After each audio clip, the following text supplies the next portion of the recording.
Hey folks, this is Tully and welcome to some more game dev. We are back for the final day of my 4-week vacation. We have been streaming pretty consistently the last few weeks. This final week, I did a lot more off camera. We only did one stream on Thursday. Otherwise, it was a lot of looking at Steam docs and generally just kind of finishing up cutscenes. It really felt like the last few things here have been not super interesting.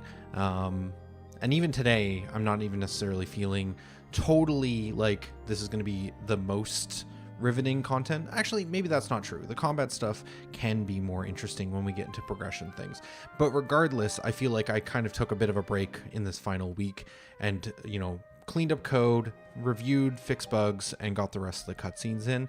So we haven't been streaming a ton, but I think we've gotten pretty close to having Chapter 1 fully complete. I now have all of the cutscenes in place.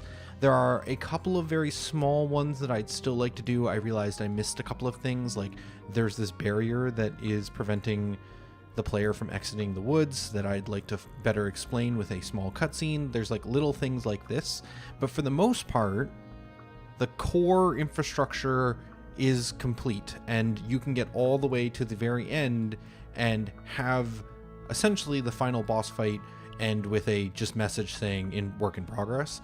But you can get here. You can go through the entire story, get through all the cutscenes, and get to this final moment. And I'm feeling pretty good about all of that. The main thing that we just haven't spent as much time as I would like on is the enemy stuff. Specifically, just getting the combat feeling a little better in some spots, and very specifically when it comes to the boar and this fight. When you fight this boar, it is currently broken. The boar gets into a state where it gets one away from the player, and I currently have no actions set up on it that it can do, so it just ends up sitting there doing nothing. In fact, we can kind of show that quickly here, right? We're at a preset where it should be fightable, and yeah, it's just not is not in a good state. And so although all the story is fully done and the player can play through the entire experience, the actual combat stuff needs more work. We've also swapped out some of the character models. I think every adventurer now has their own preset, which is pretty nice. I'm happy with a lot of that. Trixie did a pass on all of the character portraits as well. Yeah, and now we get into this state where the boar is essentially just always going to be performing an action at 0 or -0. And you can just take a very long time to defeat it because you don't do a ton of damage to it. So I'd like to fix this as well. So primary things that we need to work on. We need to work on generally skill trees. We need to work on enemy behaviors. We need to do enemy placements. Like currently this enemy 5 is the only one spawning in this room and there is no items. So we need to do some item placements for placing some stuff in some of these locations.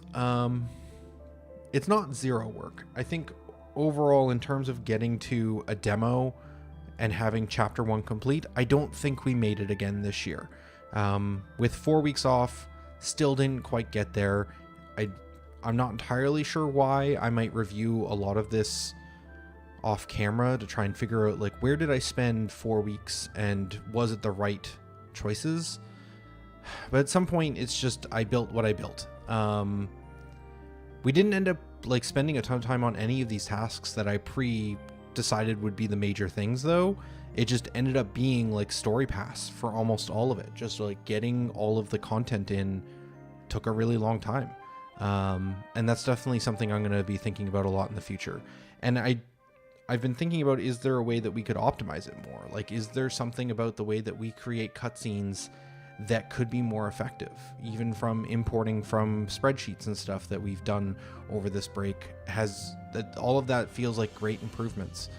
But at some point, the creation of content just takes time. And that's just it's just going to take time. So, all that rambling out of the way, we're going to just jump into this. So this won't be a full review of Chapter 1. We're not going to play through the whole thing today. I might do that maybe next Sunday, hopefully, fingers crossed. But today, it's just going to mostly be focused on the progression. Now, how do I want to test this? I think I want to use actual save files. We've been using presets for a lot of this. I want to see if we can use save files to track this information more cleanly. So if we come in here, what is the current starting point here? This is after Mace. If we do first slime fight, this should put us in a state where we've done all of the tutorial stuff. We have punch unlocked and equipped, but otherwise we have nothing else. I want to play through from here, which means we're going to play through some stuff that I think is working fine, which is going to be good. And then eventually we'll get to a point where I'm like, okay, this is the save point where we're going to need to make a permanent save and start testing from this point forward. I'm going to double check to make sure that's not what I meant to do. I hit the debug key for ending a run. I want to check the debug key for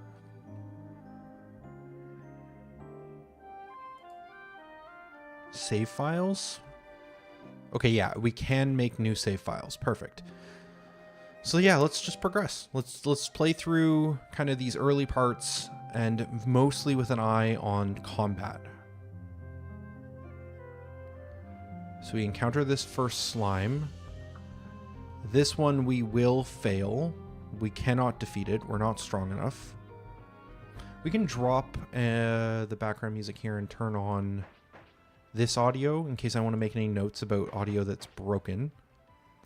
And this is an intended fail point. I still think that this slime kills you too slowly.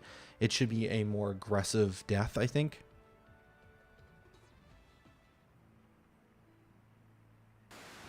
Oh, there's still this bug as well.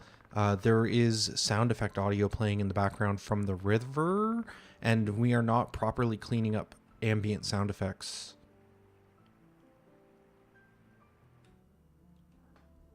Okay.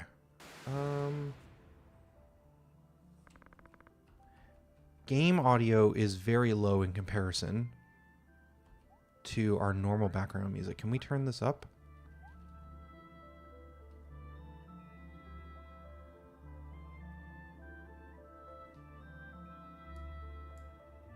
That looks closer to where we normally keep our music, at the very least. I'm going to leave the sound effects a little bit low. This stat information on the pause screen is still working. That's good, and we have no items currently. Okay, so now we bypass this slime.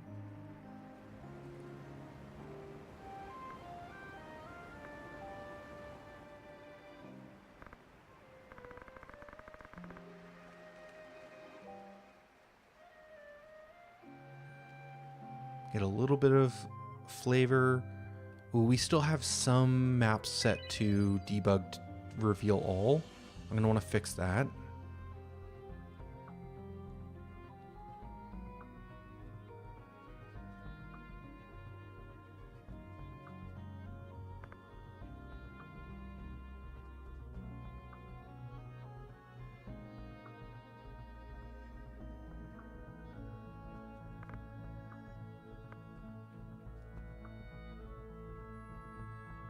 Okay, and we get our first real ability in the form of Slash.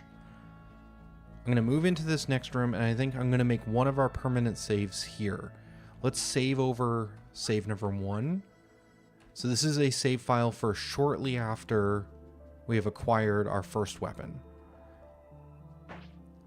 We have made sure that this first enemy we fight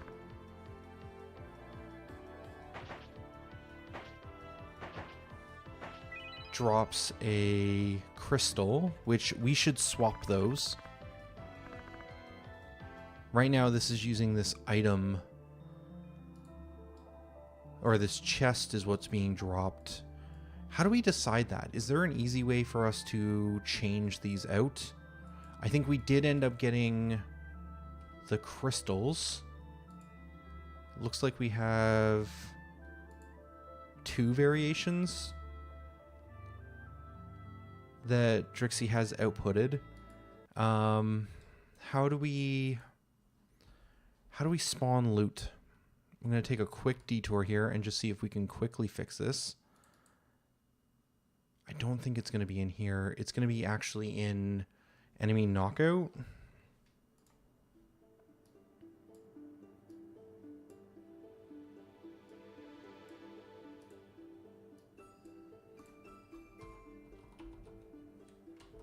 Somewhere in here, loot. On defeat, spawn prop.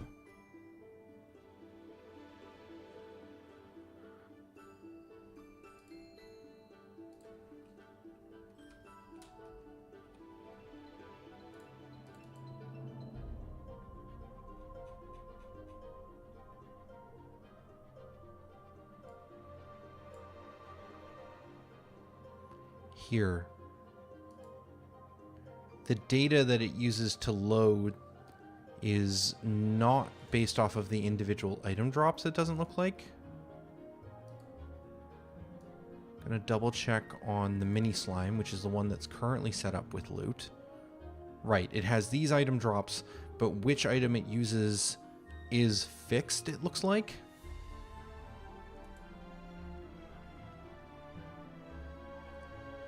Okay, so if we do crystal, assuming we like this defense crystal more, neither of these have addressables hooked up to them. I think that just means we need to parse this section. This is global, so we're going to do global create props. Hopefully this doesn't break everything. Okay, now this has an addressable ID associated with it. I think I like... You know what? Actually, I'm going to go with this one. Because I think the pink might show better. We're going to try. So if we then come into here and make it so that the loot that this drops will be this crystal instead. And then... let's go to the boot screen. Don't save anything here. And we're going to just load the save we made.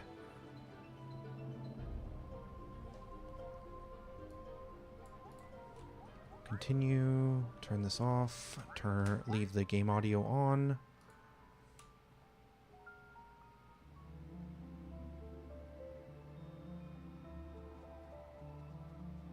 Okay.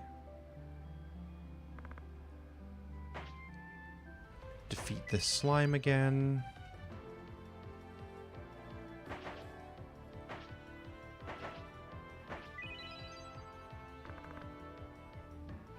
Perfect. Okay. There's some work there in terms of positioning and things, but I think that looks better than the chest. So if we check our inventory by hitting pause, we can see that we have 1 crystal for the attack stat. If we come over here, we should pick up 3 of these. And that was 3 HP crystals, which are here. Good. I'm going to try going back and then into this room again.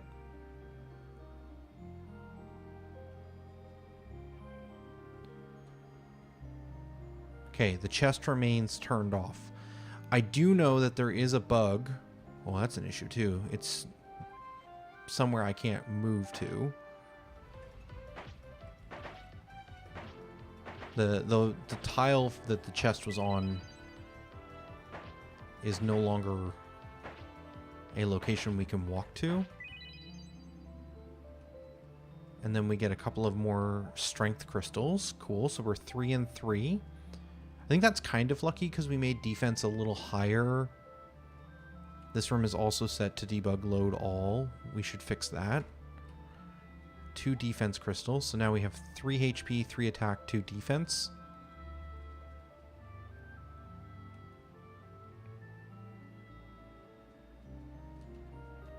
Another thing that would be nice to have on this screen is our current level with each ability.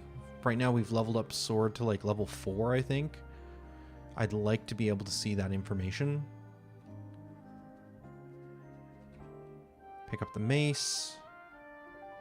Still need to swap this animation. Drixie made one for the actual like mace hammer instead of a sword being absorbed there, and that is not hooked up at this time.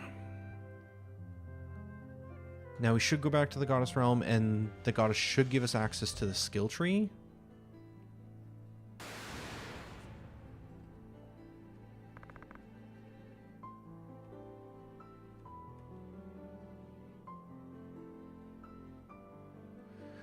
No, I'm wrong. We have to go down and try defeating the boar first.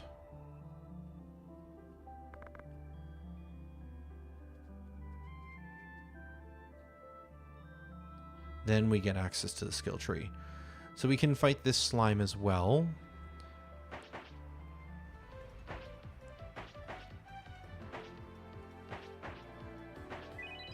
It currently doesn't have a loot table.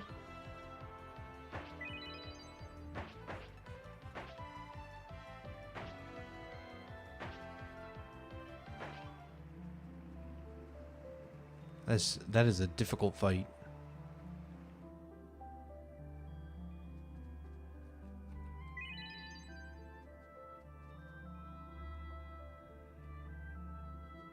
Okay, now we get across.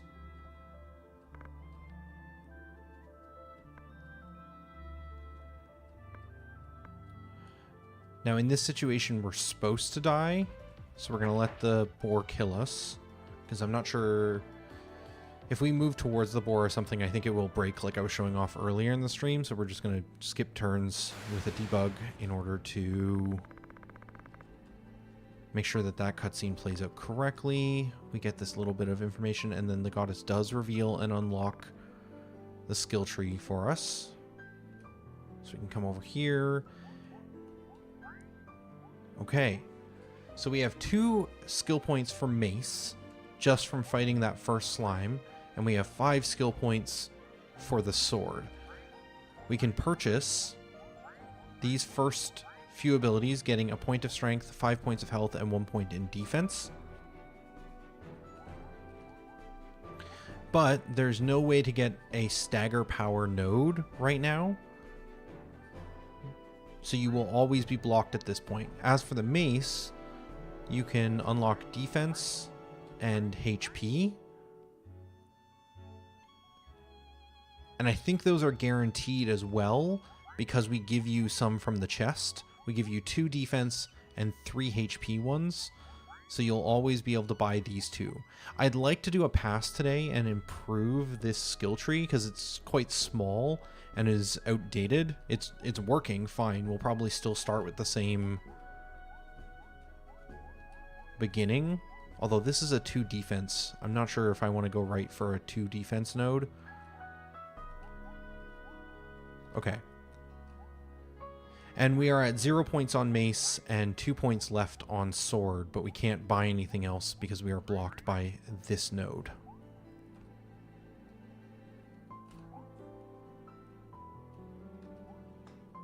Oh, we broke stuff. Oh no, we're fine. Question from YouTube: how are the abilities architected in your game? Are they purely data-driven? Yes. Kind of. So the abilities are 2 halves. There's the actual design data for their skill trees and their stats, which are driven via a editor that I input the data into. And then the abilities themselves are prefabs, which I also can kind of construct any type of ability effect.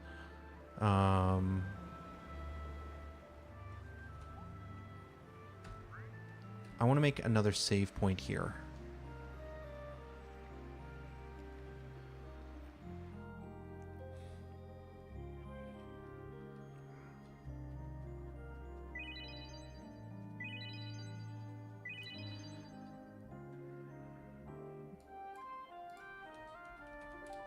Basically, just to quickly answer that question a little bit more in detail, this is what a slash effect looks like.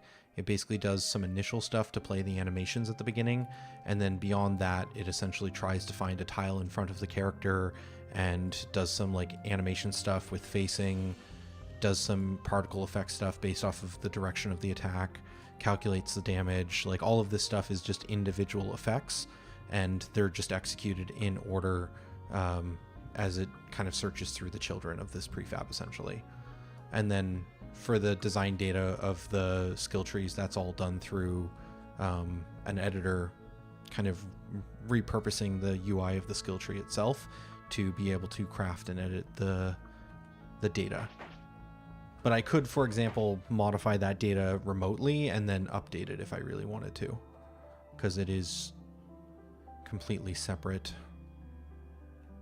And we could even change the contents of what a node is, and ideally the save system should be able to handle that fine, and update the player to the correct state, even if the information has been changed for what each node is actually unlocking. Okay, so now we've killed a couple more slimes. These chests are respawning, which is a major issue. If we check our inventory here, we have 4 HP, 3 attack, 1 defense. So we got a couple more HP ones. If I come over here and do this, I am actually getting these nodes again. Okay, we have to fix that. In order for us to do a progression pass, we really need the chests to not be reloading when you come back into an area.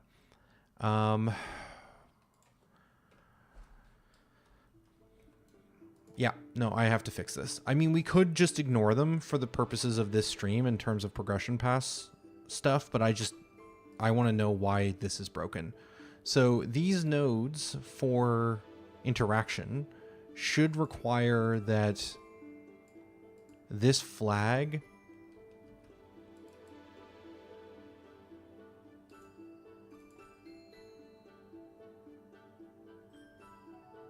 is not set. I want to follow this trail and see where this is being used. So this gets passed into the tile.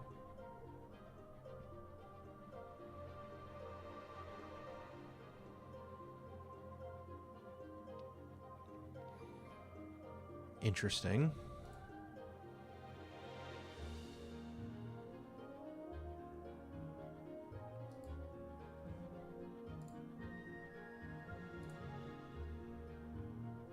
Okay, this is saying it must have an ability ID. That's fair. And then it's checking to make sure the flags are valid.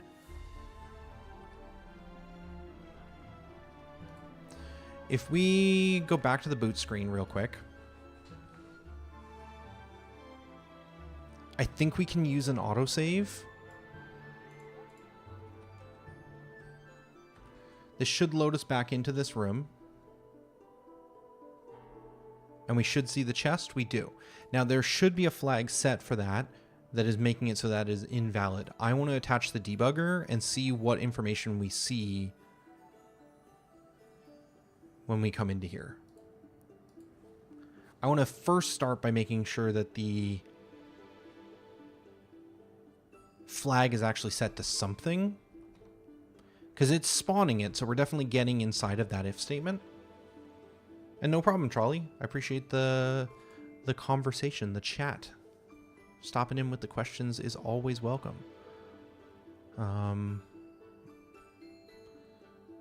So we see that this does have one required flag, and it is Woods Room H6 Tile 6-4. So this flag, which is a generic flag, is properly being passed in here.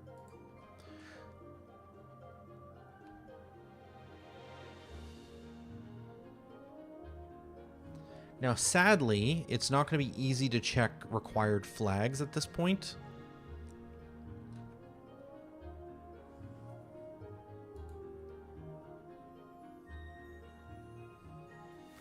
We're going to try again. We're going to put a breakpoint here to see when we're loading all the tiles. And then once we hit that breakpoint, we're going to put a breakpoint in the call for checking the required flags, which hopefully we should only see the 2 interactables in this room. So we're going to go into here, our flag's valid. We're going to put a breakpoint in here. Okay, so this one has 0 flags. That's not helpful. Okay, so in here we found 1 required flag. This is for 6-4, which I think is the chest. There are 2 locations in here, but 6-4 sounds right. So we're going to check if this is valid. It's going to try and find that flag inside of our flag manager.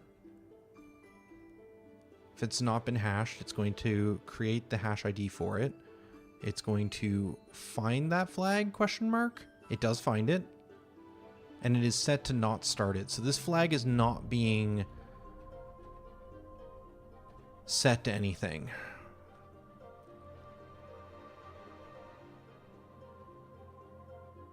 Yeah, okay.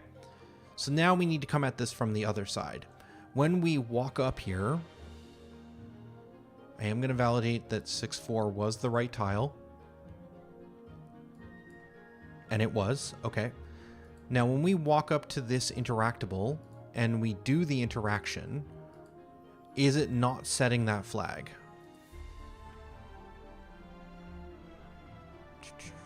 Where would I find that? Go back to here where we spawn it.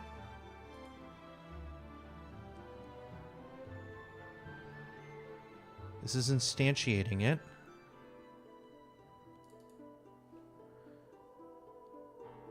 Ah, when it creates it, it should be modifying an effect on the interactability that is saying this is the required flag and the status I want to set it to.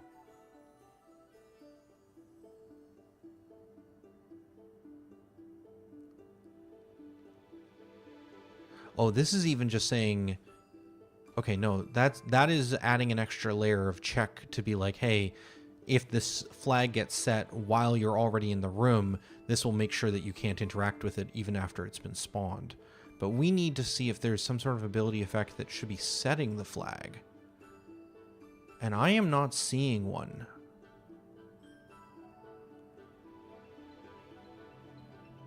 Interesting. Did we set up an entire system for generating these flags and checking against them, but we're not actually... Oh, here it is.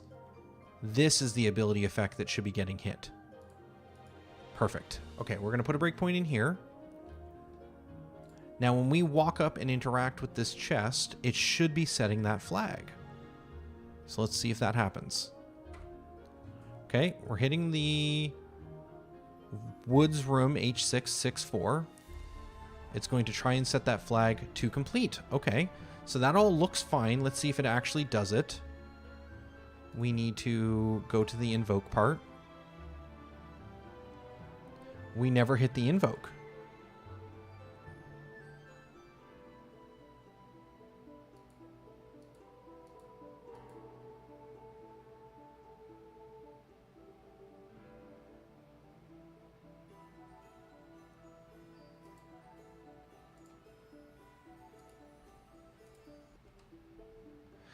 It happens after we confirm the item. We have to click A to kind of end the interaction, essentially, and then it does this after that. Okay, sure, that's fine. A little bit of weird timing. We're going to make sure that this is still set to something reasonable. It is. So it's going to be setting that flag. It's going to try and find it. Try get value. It has found it. It is currently not started. So the flag status is not equal to its current flag status. So it is setting this flag status to complete and then invoking any callbacks that are necessary for when that flag is modified.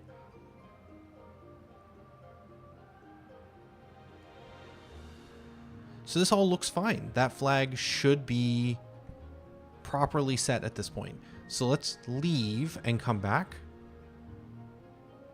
And I guess we did test this. We saw that if we leave and come back, the flag is still unset. Okay. Maybe it's just an issue with our save system?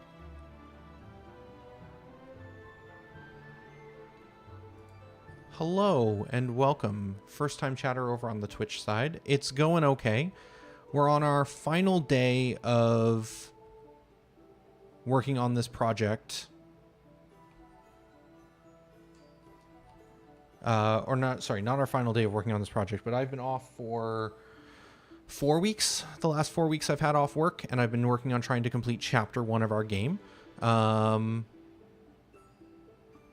not going to get that done. We're not going to meet that goal, but we are trying to do a progression pass on combat, but there is a bug with our item pickups, which I am trying to track down.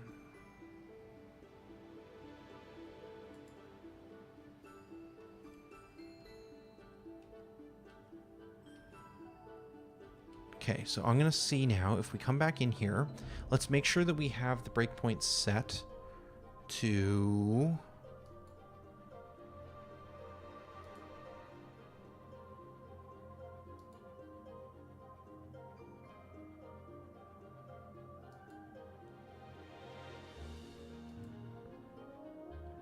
Where did we have the breakpoints? We need the breakpoints in the moment where we are creating the room, which was here. I want a breakpoint where we spawn the interactable, and I want to see if that flag is still set correctly. We're going to skip past this room's loading. Perfect. And then put another breakpoint here. All right.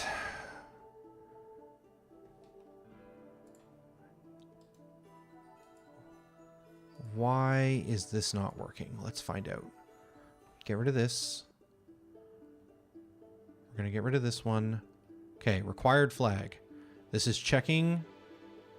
This is still the same value. So this is the correct flag value. We are going to see whether it is valid. We know that we just set it to complete. Oh, that doesn't look good.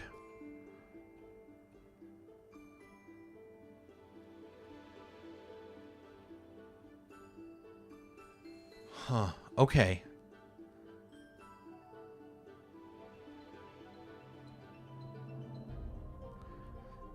So the flag has been set to not start it again.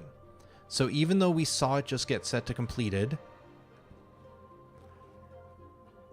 we know that it was set to completed because when we exited and entered the room, this chest was not spawning. But if we exit to the Goddess Realm and start a new run, the flag is set to not start it again. So that implies to me that our flag is being modified by our reset system. We have a system for certain flags being able to be reset at the start of a new run. And I have a feeling these ones are getting caught up in that system when they should not be. Let's look for reset on new run.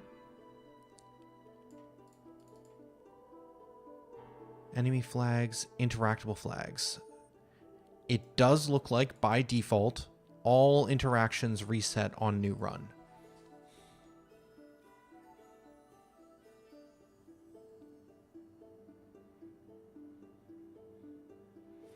Okay.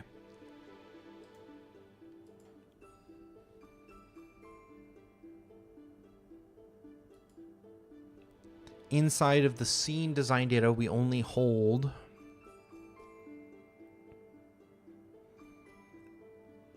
the INTA information. We do not hold any additional information about the flags. Okay, the question is, do we want interactions to reset?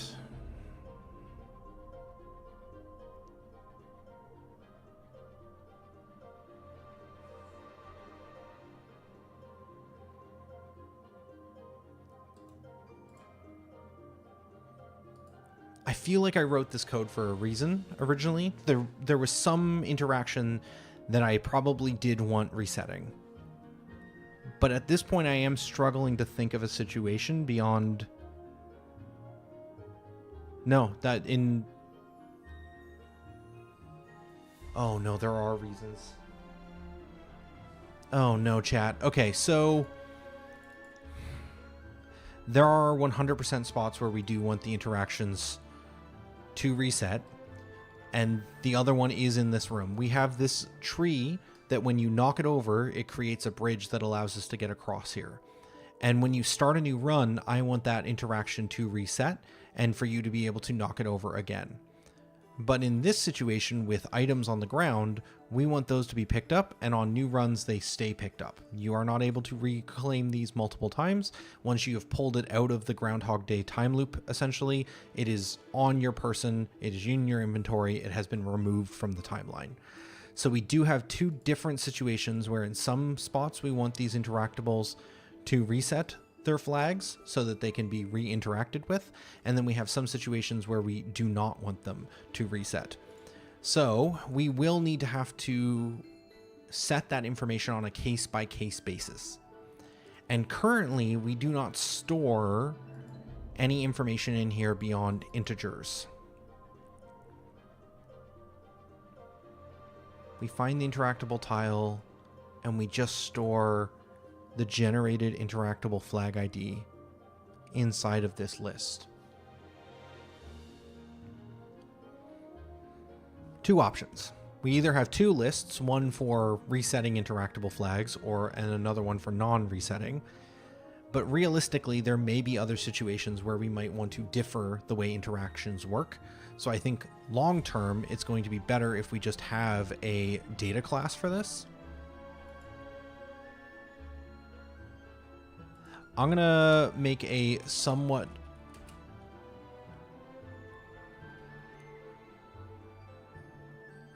risky call, and I'm going to embed that data class inside of here, because I think this should only be useful for when we're checking the scene design data.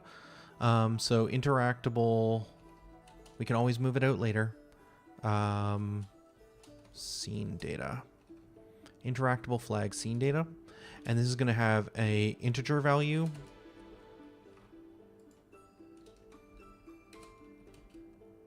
for the flag ID,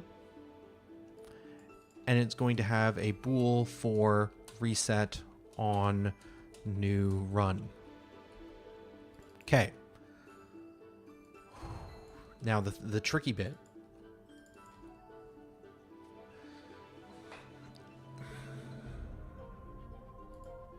We are going to need to resave every level in order to refresh the scene design data to have this new data entry.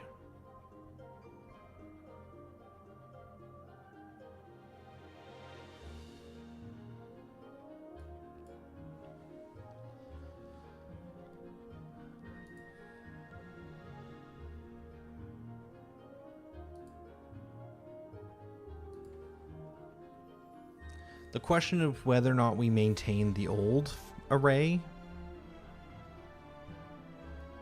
but I think we should just let go and accept that we need to modify everything. So yeah, we're going to just leave this as interactable flags. We are going to get rid of the original. We're going to have to modify every location where this is being used, which shouldn't be too much.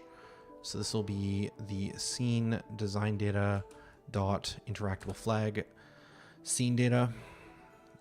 A little wordy, but fine. And then in here, this will now need to be a new one of these objects with an inline constructor that sets the ID. What did I call it? Oh, they're not public variables. Okay, public. So this will be the flag ID is equal to this value. And then the actual reset on new run value will need to be equal to a parameter that we will need to add to the interaction data, which will be under this flag parameter bool reset on new run. And we will leave this to true, which was the default functionality.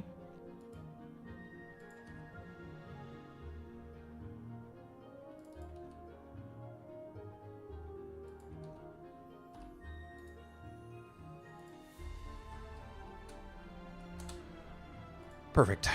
Okay. And then the other spot is where this is being used. So instead of looping through here and getting the getting the ID alone, it will instead loop through and get scene design data dot interactable flag scene data. It will get an interactable flag. It will use the ID value here, and it will use the reset on new run value here. And ID here as well. Cool. That should be all we need to do. Now comes the hard part of going through every single scene and resaving it because the data has changed. So that's going to take us a second. This does not have anything new in here, but I'm going to just test here. We go into scene design data. We're going to look at our JSON file that we generate whenever we save one of these. And we're not going to get a good bit of information.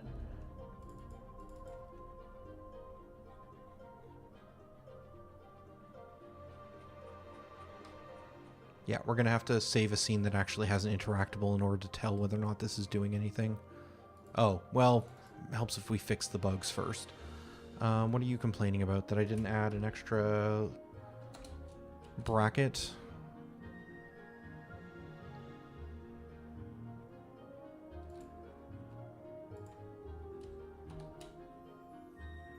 Happy?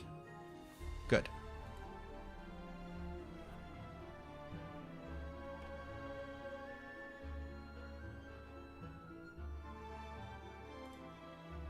Let's go back here. We'll start with this one. So this item should not reset on new run. We'll hit save.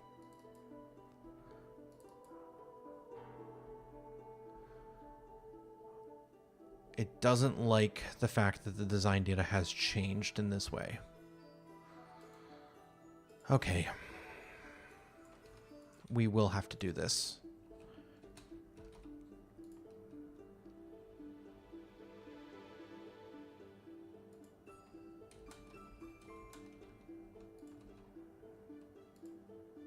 I hate that.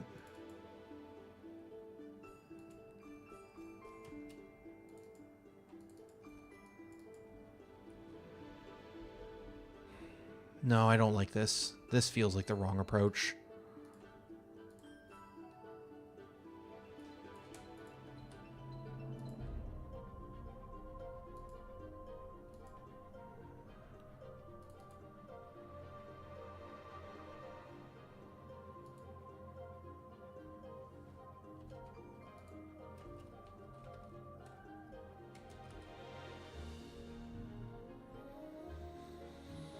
None of this is going to make sense.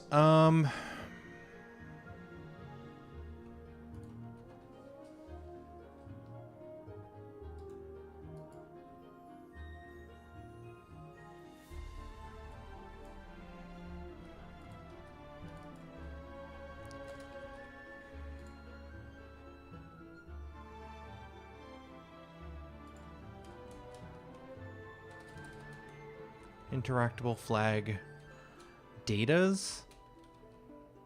It's at least a little more friendly.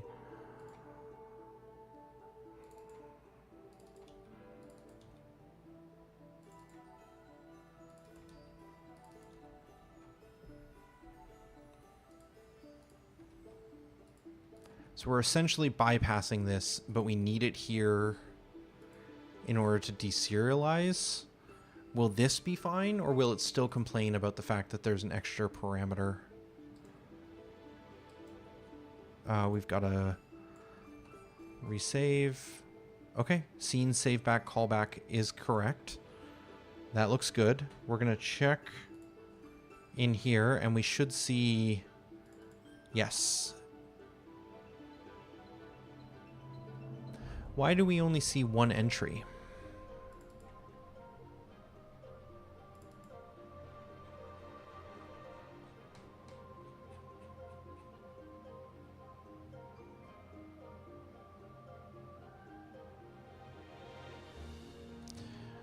So this must be the scene we're in.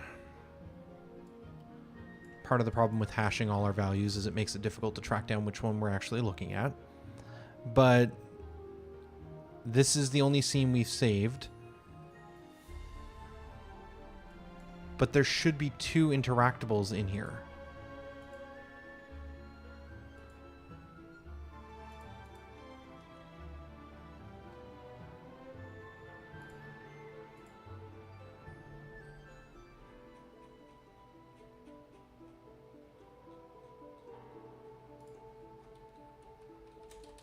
Yeah, this is the only entry.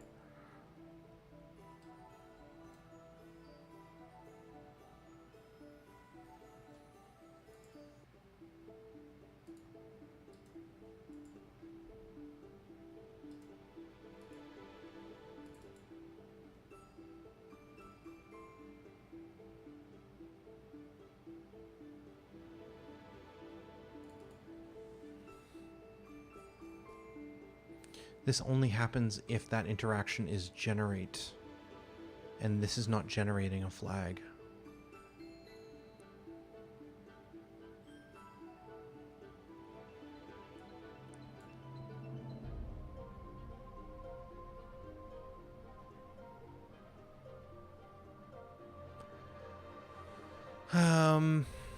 That's fine.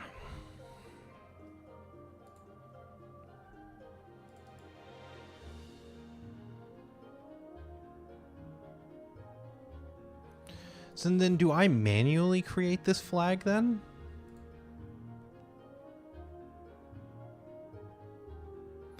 Oh, this flag is based off of a cutscene.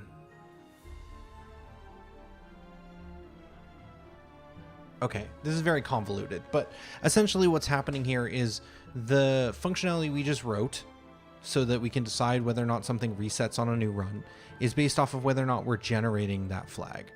But in this situation, this isn't generating a flag because it's actually using an external flag to determine whether or not this interactable will be possible. Therefore, this doesn't matter and gets bypassed anyways.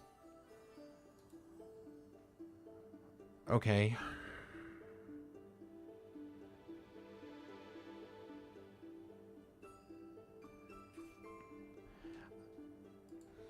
So in theory,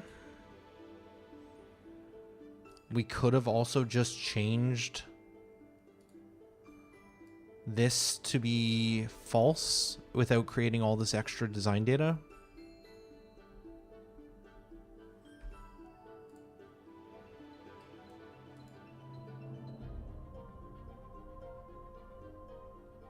I don't dislike this behavior though. Like the ability to choose whether or not an interaction resets or doesn't reset based off of you starting a new run is something I would like to be able to do. I don't want to have to globally say that all of these are non-resetting. So I think we're going to leave the functionality. It may not have been necessary, but it may be helpful in the future, which is not what I would have done if I had have understood the system a little bit better, but it is what it is now. All right. We do have to still resave every single map.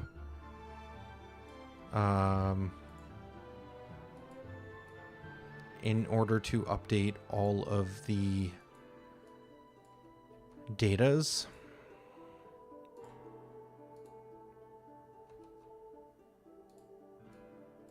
I'm just tweaking something so that we can resave. So that we can trigger the save callback, which is re-exporting the rooms.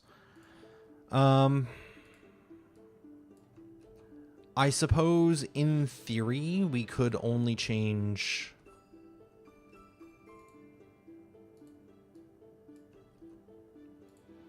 the rooms that actually have interactables in them.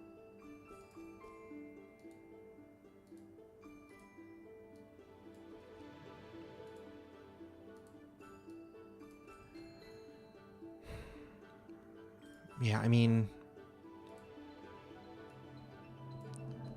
I'm not entirely sure all the impacts of this change, which is not great.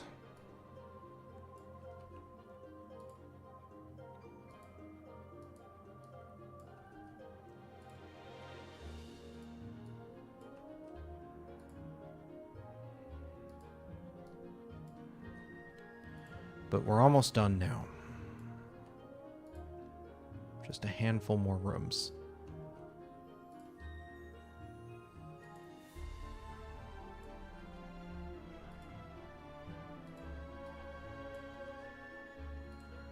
I think we did this one, but I'm going to do it one more time to be sure. And then we're going to have to do the same thing for each of the Demon Castle maps as well. So this one, this one, this one,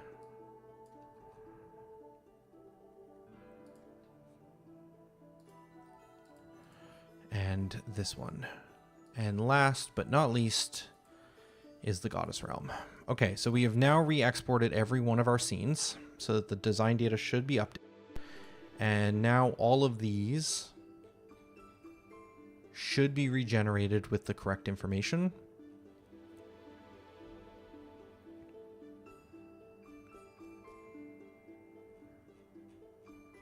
Perfect.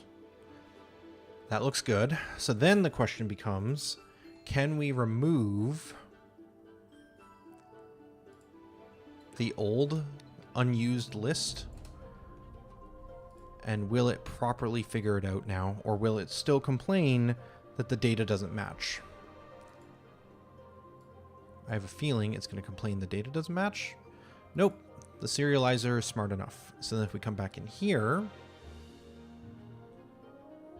we only have the one entry, the one list type, which has been populated. All right, chat. I think we have fixed that bug. We will need to test, and we will need to also go through these maps and make sure that we're actually turning off all the chests so that they do not reset on new runs.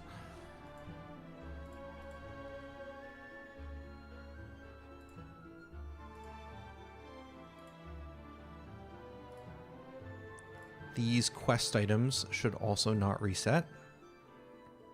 Oh, but they're not using... They're not generating flags, so we don't need this. I think I need to create a custom editor for this long term so that, like, if generated flags is turned on, it, like, shows some of this information versus hides some of this information. It's going to get confusing long term.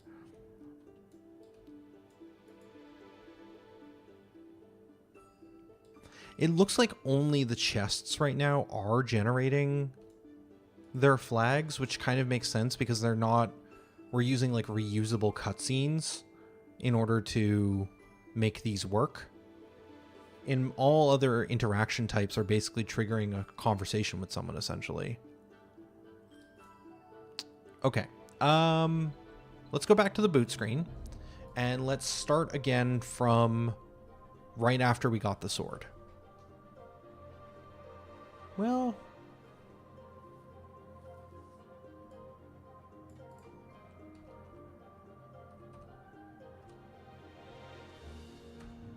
no, we should be able to load this one right after we got the skill tree.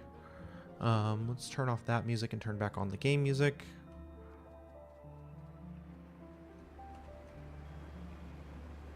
No, that's not true. We do need the other one because we want to have the flags actually be set properly on this run and validate that it works correctly. So we do need to replay through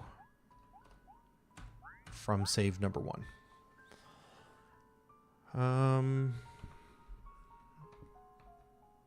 We don't need to be debugging anymore.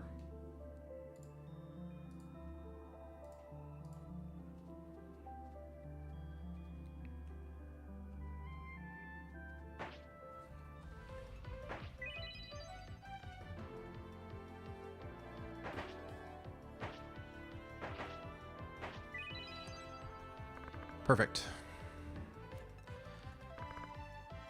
Grab the crystal, move on.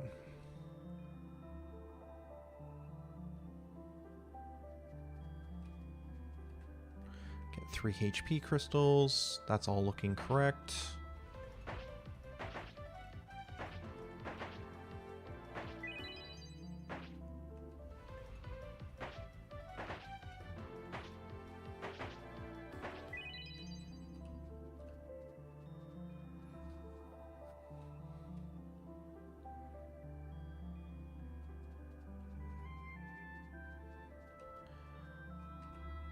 To defense, where are we at? We have 3, 2, 3, so a slightly different distribution than the first time through, but still pretty even.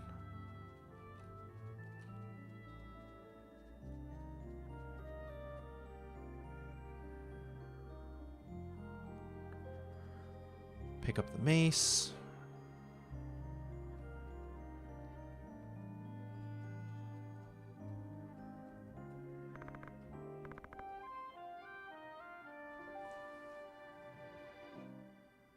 End the run.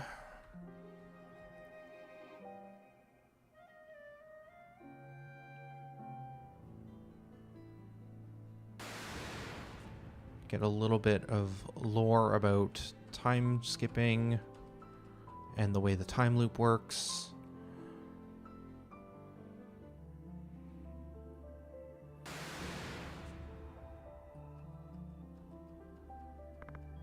Perfect.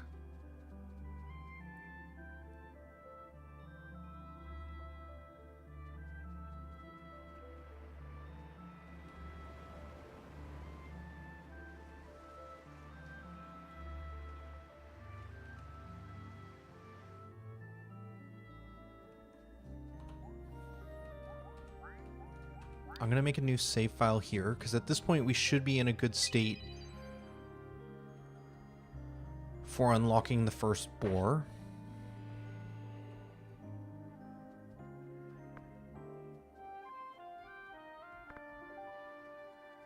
Oh, interesting. The boar ended up choosing chase as its attack type. Okay, so we're going to just end the run via debug, because the boar currently doesn't have the right ability to attack us in melee. Okay, and then we get the skill tree.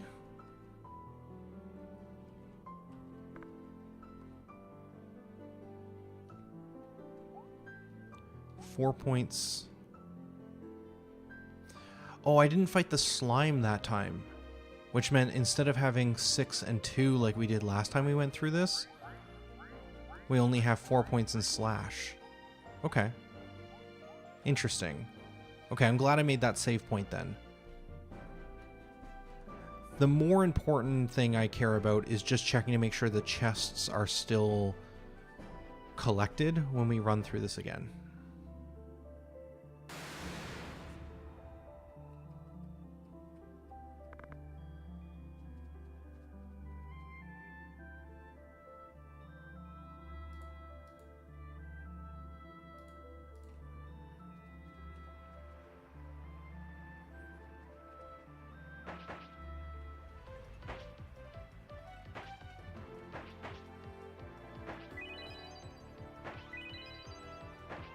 And a much easier fight now that we have a couple of points in strength, health, and defense. Perfect. I like the way that feels. I'm not wanting to change much about that.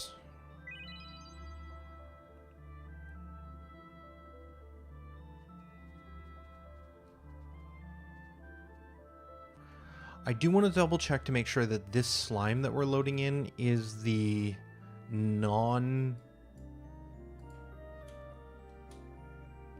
tutorial version. It is still the tutorial version. Okay, so there is a bug there with the enemy loader that I will want to look at later.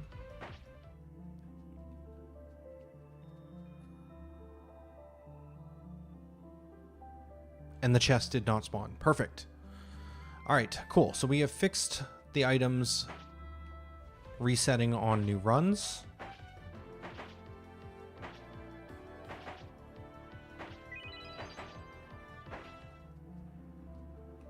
Pick up a couple more crystals.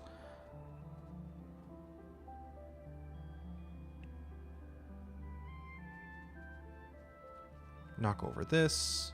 No chest here as well. I'm glad for that.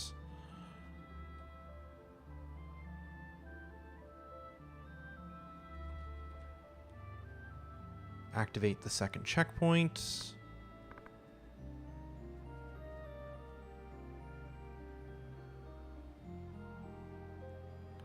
I'm going to... Oh shoot, I want to make another save.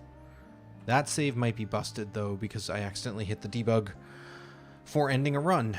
I'm actually curious to see if we check that save, what happens to it.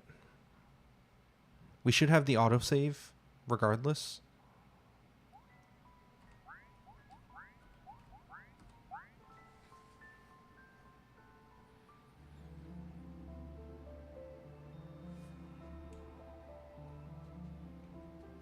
Oh, timer was reset. Yeah, okay, so that save's a little weird because we debug ended the run.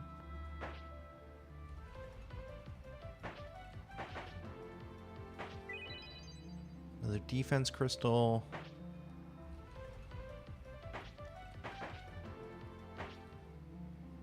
And a 25% chance of no drop. Okay. I think this is a good point to kind of go from. I want to check the autosave real quick to see if the autosave is in a less broken state. But we can use this if we have to.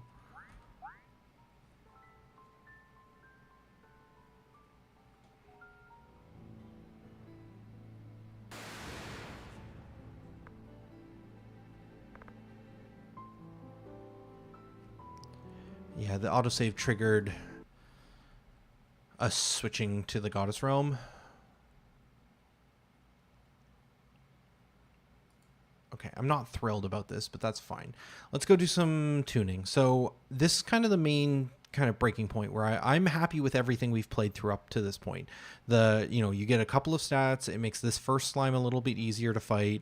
You're having a bit of an easier time fighting these enemies. They're not doing nearly as much damage to you. You get the first checkpoint, and then this is the point where the game kind of splits off in two directions, and you've kind of got to go north and south a couple of different times in a couple of different ways in order to be able to find all the things you need to find in order to complete the quest and move on.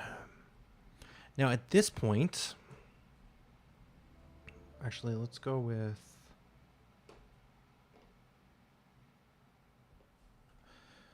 this one. All right, so what do I have currently? I have 2 mini slimes in this room. I think I want one of these to be a regular slime. And the biggest question is, what is the loot table for our regular slimes? For the mini slimes, they're basically giving out HP, defense, and strength nodes with a slightly higher probability of dropping defense nodes.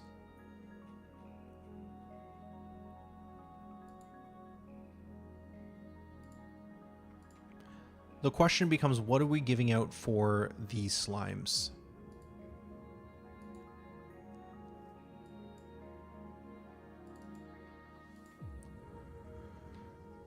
When we start with slash, and I'm going to validate we're looking at the right stuff here. We're going to load the slash ability. Okay. We're giving out strength, HP, defense. Then we hit a roadblock in the form of a stagger power increase node. So we need to give the player one of these. We're currently guaranteeing a couple inside of this room, I believe. This gives a stagger power node, and that is 1 north. And I believe this one also has a stagger power node. So both going north and south, you're guaranteed to find a chest that's going to give you one of the nodes necessary in order to be able to unlock this node and continue making progress. At this point, we had like 3 of each crystal type. So you'd be able to then unlock this HP, this strength, and this defense all back to back. And then you'd be hit with another roadblock for, what is this? Staggered damage multiplier, which is making this ability stronger against staggered enemies. And another stagger power. So if you had gotten both crystals, you'd be able to get through these. Then you hit a power increase. We need to get different icons in here for these. That's the old icons. Where do we keep these ones?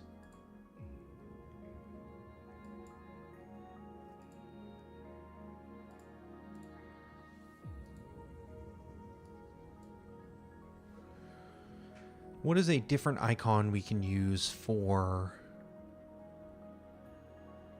power? I guess we could use skill up for the time being. I like this one for the damage multiplier one. Okay, let's go into here. Somewhere we decide what images we use. It is currently fixed. We're going to change this so that this happens Honestly, we can leave this one here, but for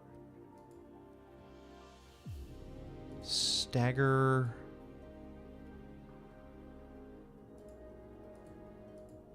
For multiplier...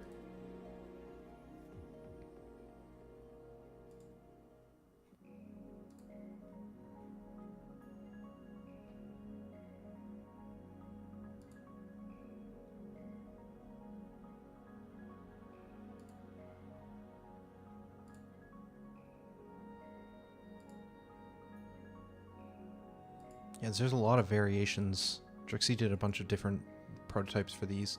Some of these are a bit rudimentary, but that's fine. I just want to have some differentiator, even if the art itself needs more work. Skill tree icon.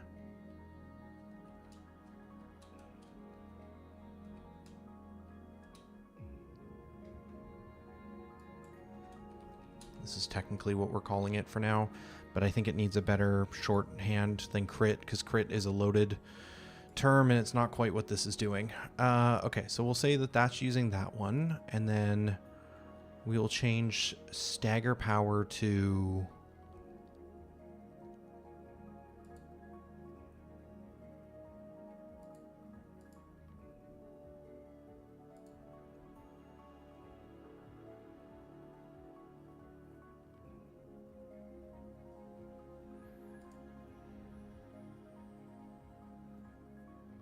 I should check these.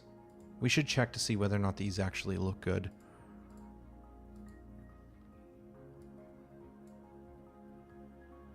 This is a 32 by 32 image. This is also 32. Are these all 32 images? No, some of these are 38. Does that mean that this sword is getting like squished? No, this one's the correct size.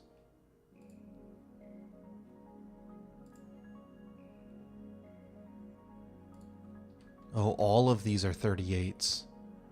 Interesting. So any of the older ones, if we try to use this, this is actually too small. So it is getting distorted. Same with this one. These ones are 38s. Okay, that's fine. We can fix that.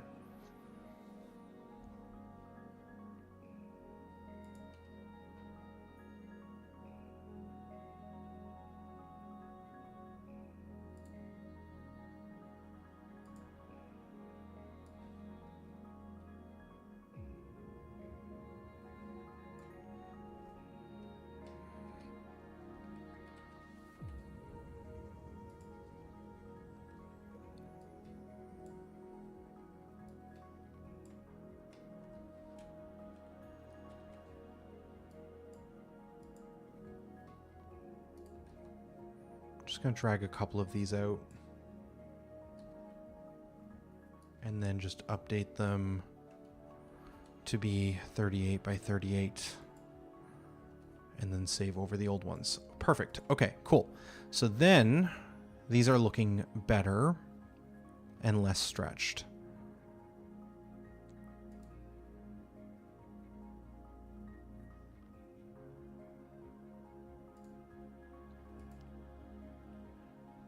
What does this one look like?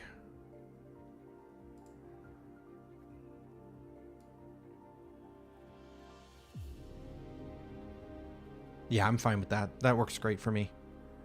I just want to be able to visually see these a little bit better.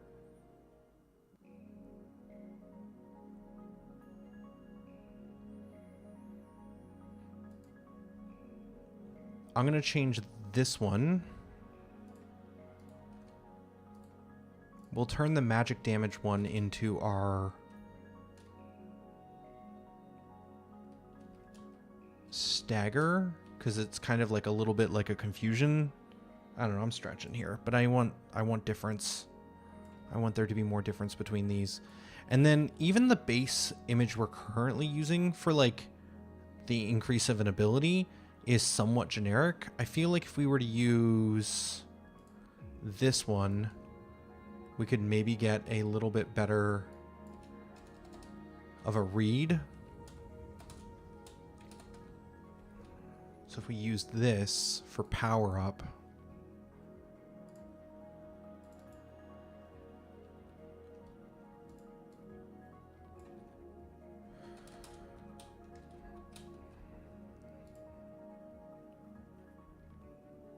does that read a little bit better? Should just be able to hit update.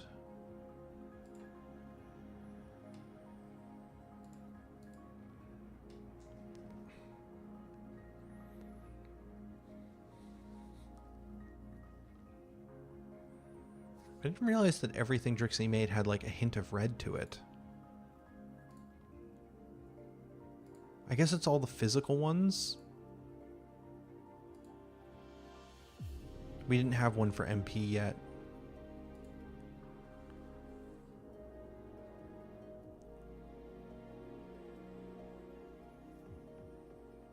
I feel like there should still be some sort of differentiation to an ability increasing node versus a stat increasing node.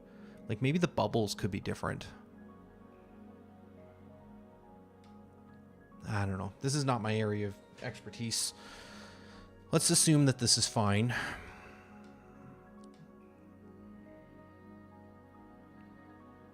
I'm not liking that one though. I'm not sure if I have anything better.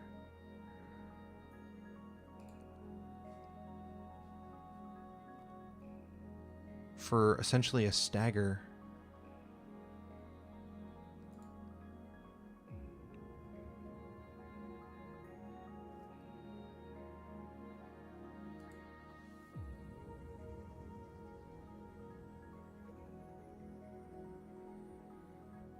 Yeah, okay, we'll go with these. So this is a stagger. Yeah, at the very least now I can read this more cleanly and I can more easily tell without having to click on them, which is nice. So this will be a blocker until you get the stagger item, and then this is a power increase and this is a power increase. Otherwise, we're not really using too many power-ups. And this unlocks one of our tier 1 abilities fairly quickly.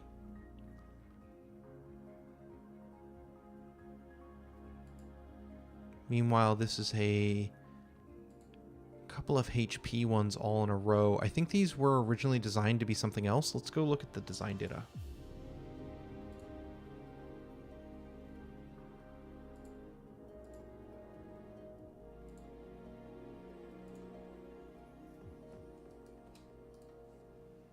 Right, okay.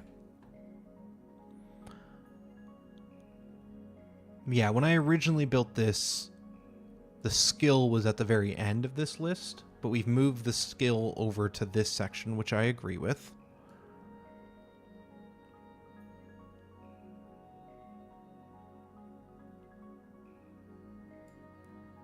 This was a CT node, which was meant to be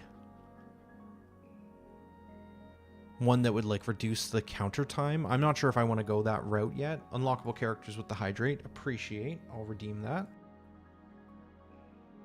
I'll go find my water bottle.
no.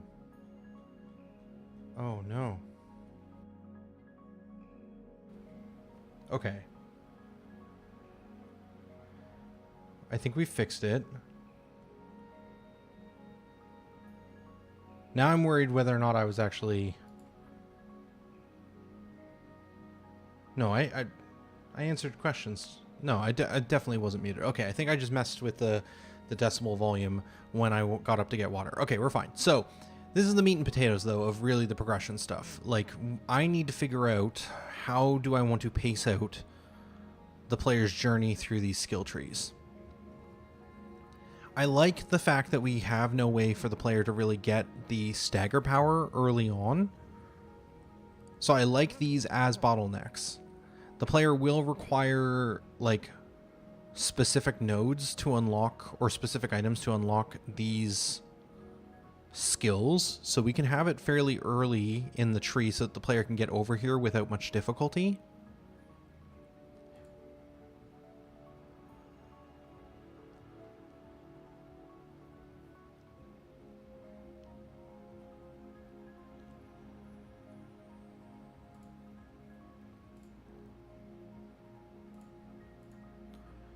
I don't mind these three. I just feel like there's too many HP nodes currently. That's kind of the major issue I'm seeing. I like the power here. One of these can definitely be a stagger damage multiplier, so we'll make that change with, I think, this one. So we'll change this from a stat node to a stamina or stagger damage multiplier. Not easy to say. I still need to find a better term for that. And that should be all I have to do. So if we go into here and we hit update nodes, that refreshes. Okay, cool. HP. There are currently only 2 strength increases. I think one of these at the end can be a strength increase instead of a HP increase. I think that would feel better.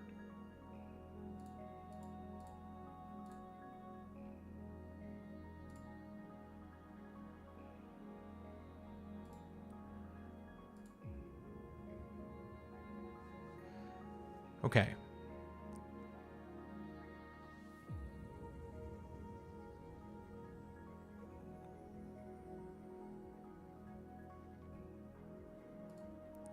And I think long term, I would like this to be a different skill so that the player has like 2 different tier 1s, one at the end and one near the beginning that they can get access to.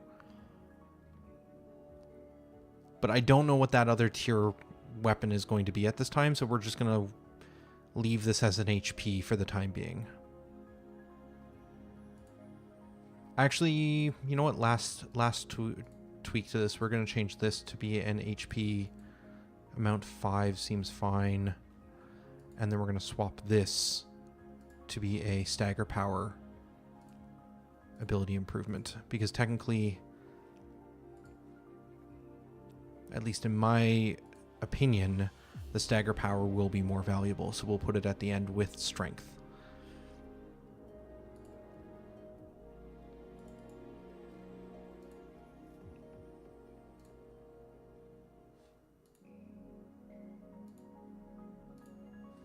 And then we're going to swap these ones as well.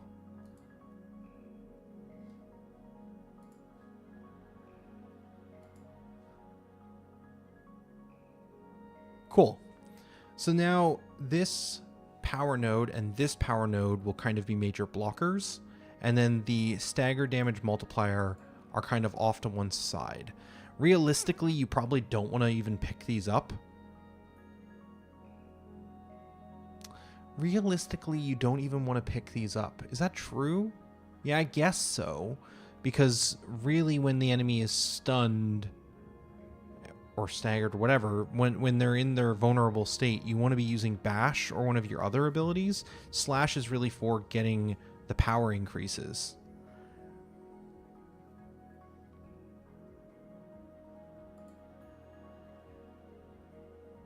Interesting. So actually, I think I want to do stagger power here and change this to stagger damage multiplier.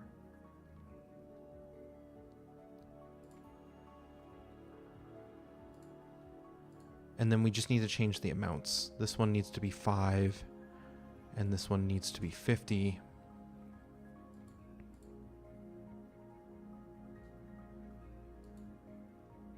And then I'm going to save the ability data. So I'm going to just remove all nodes and validate that's all set up. Yeah, we reloaded it and it looks good. These are kind of close to each other, which feels awkward to me from just a layout standpoint, but I kind of like this flow. So you're going to hit this one. It's going to be your major blocker. Once you unlock it, you'll be able to unlock these 3 nodes relatively quickly, and then you'll be blocked by a power node here and a power node here. And you'll also be blocked by the stagger damage multiplier, and that'll kind of be another one kind of preventing you from moving forward.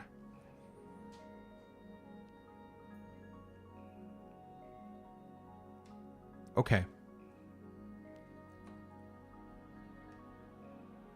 I like this layout. Let's look at Bash. What is Bash doing? Load template. Load ability. There we go. So this one's really small. Let's see if we can build something better for this. I don't mind that this starts with defense into HP. That feels pretty good because of the way that we're distributing some guaranteed item nodes. And I don't mind the entrance being here.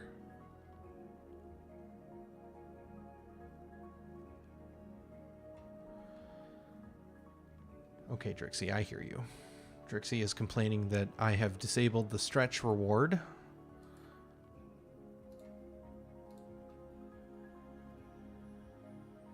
That should be redeemable now.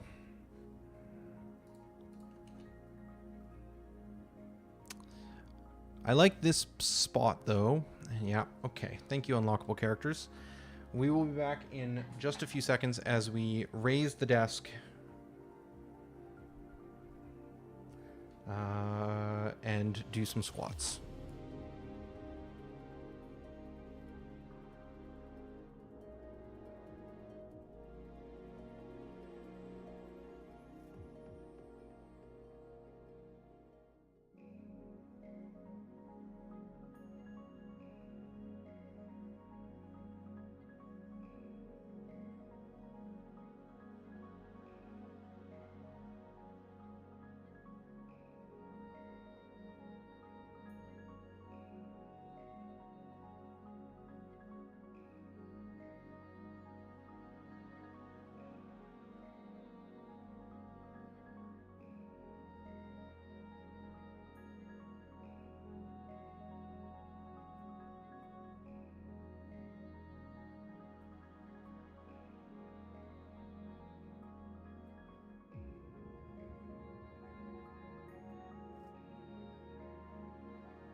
Okay. We are standing. And while we do the stand, we'll also do a couple of stretches in the form of a couple of squats. So, that's 1, 2, 3, 4, and 5. That's what you're going to get from the stretch. We're going to do 5 squats, and we're going to be standing for a little bit, just getting some blood flow. All right, so for Bash, I still like the idea of the entrance being not just on the left, because I think having these skill trees come in from random points is going to feel more interesting than being consistent. Let's start clean slate. So what do we have currently? We have entrance into a defense node, into HP, and then that splits off in 2 different directions. The HP goes into another defense node and a strength node, which leads to speed, which is a stat we're not actually doing anything with. Like, it's a stat that is on the character and can be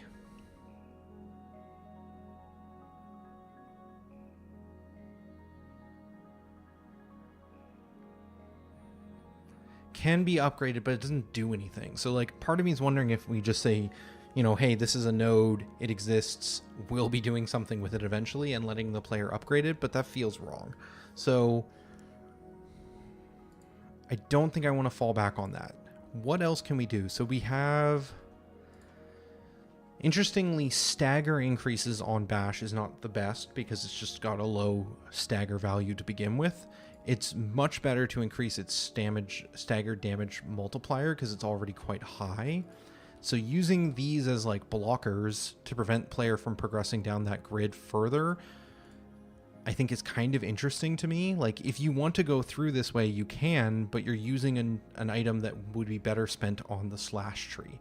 So I think using this as kind of a blocker to being able to get to, honestly, better nodes feels correct.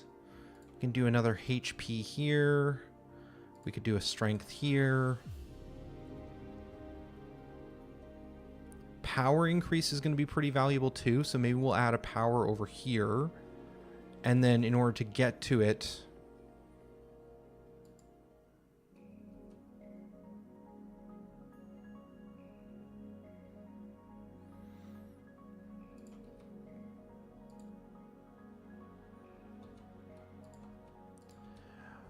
this feels kind of interesting that when you get into Bash, it's just like defense, HP defense, like it's just a lot of defense nodes early on. And it used to give you, this one used to give you 2 defense, but we can just break it out into a couple of 1 defense nodes, which gives us more spacing, essentially, makes the grid look bigger without really changing too much about it. And then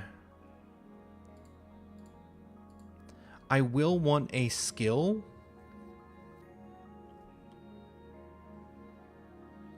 somewhere in here.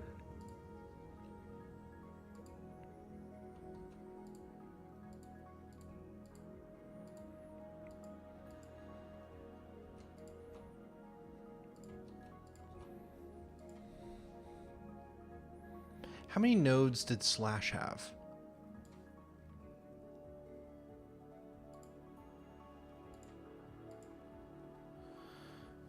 Four, 5, 8.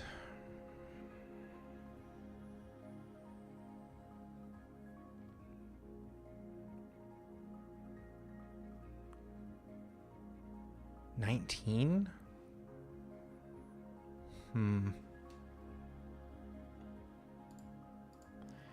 And Bash currently has 12. I don't hate the idea of Bash having less nodes simply because of the fact that it is harder to level up. You use Slash a lot more, it has less CT.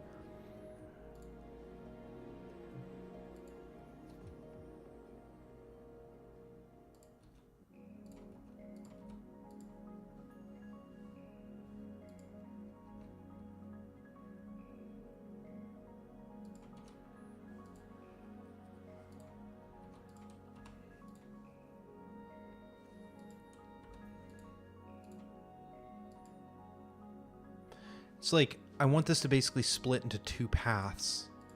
And the question is, like, which of these... Like, I don't want to make one of them more obviously better than the other.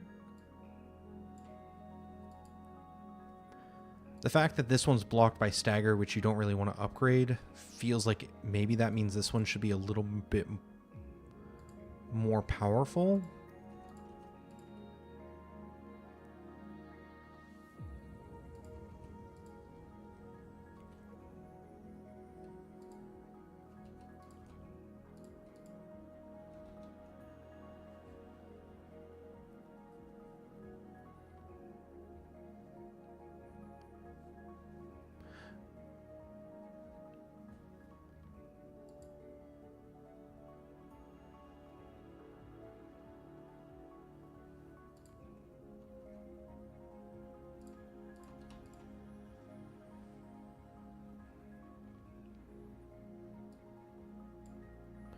That doesn't feel too bad to me. So you come into Bash, you get some defense and some HP early on to kind of buff up your character and make you a lot tankier. You get a couple points of strength, which are going to be pretty powerful. You get some power stats in order to increase your damage, and then you can go into unlocking a new skill.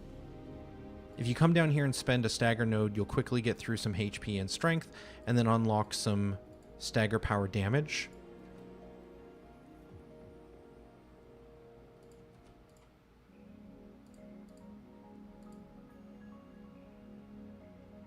Yeah, I'm gonna do that. We'll have both of the stagger power damages on this side, but then we'll have a new skill over in this section. Let's download that. We're gonna download that as... I feel like I'm having to crouch. I'm gonna adjust this mic a little bit.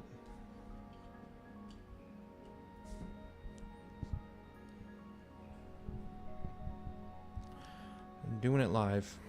All right. All right. Download this as a TSV. What did we call the other ones? Like slash or whatever? We're going to just call this bash skill tree.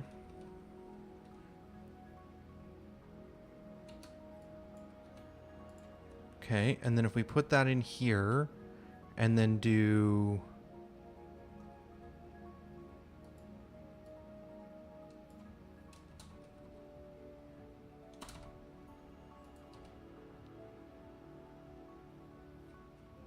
How does this work again?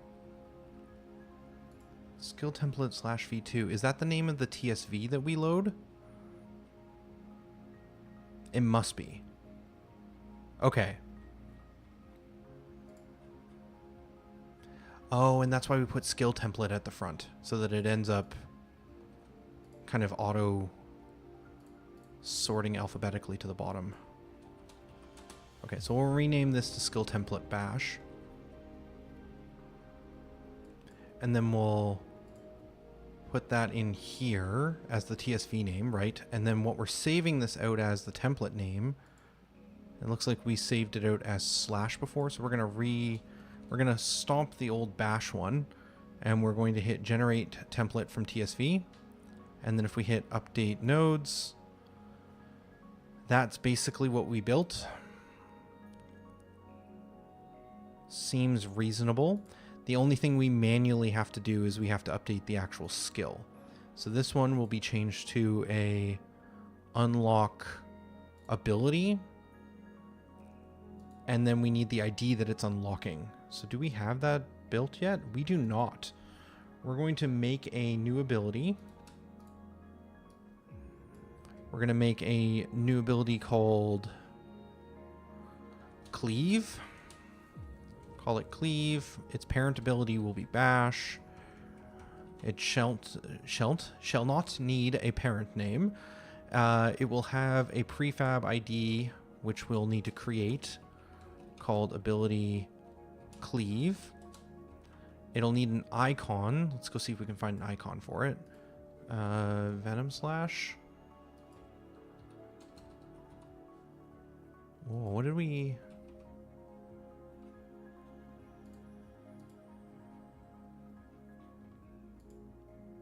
That's a multi-shot.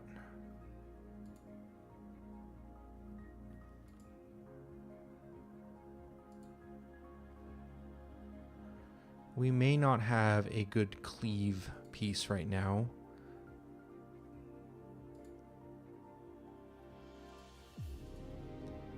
So I think we'll just use guard break. And we will rename this to Cleave. Okay, so then what do we know about Cleave? Cleave can be...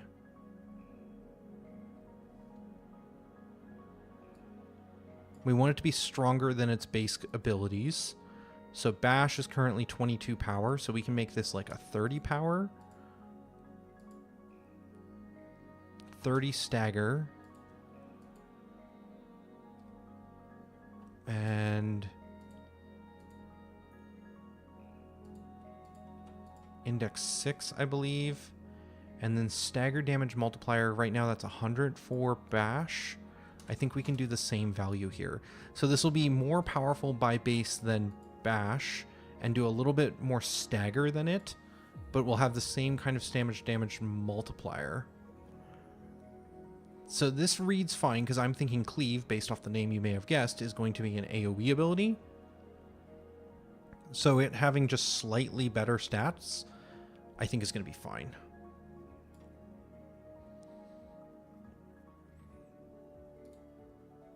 So we're going to download abilities, overwrite our TSV for that, and then we'll do a parse ability data. And then coming all the way back to this node, this can now unlock cleave. I don't think the amount matters in this situation. And then let's save over bash. So save ability data. So if we remove all, load ability, that did not work. Why did that not work? Load template. We did not save over the template is my guess. So if we hit save template, remove all nodes, load template, that's loading correctly now. So if we do load ability, still incorrect. Okay, so if we change this to bash, it's going to be all jumbled. Okay. All right. So we'll re-update this. We're going to save template, save ability data, remove all nodes, update nodes, or sorry, load ability. Okay, that's working. Did we break slash? Remove all nodes, load ability? No, that still looks correct as well. Okay, so what did I miss? I missed that I needed to change this dropdown. So before we hit save, we need to make sure that this is changed to the template that we actually want to be saving this ability data out with. It's a little confusing, but fine. So bash, load ability. Okay, then the last thing we need to do is just change this one more time. I'm gonna just, before we do that, load / load ability, and we're gonna take a look at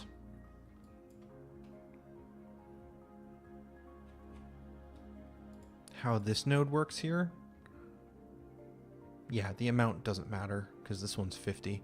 So it's just looking at this unlock ability ID. So what am I doing? Load bash, load ability, come into here, change this to a unlock ability and change this to cleave.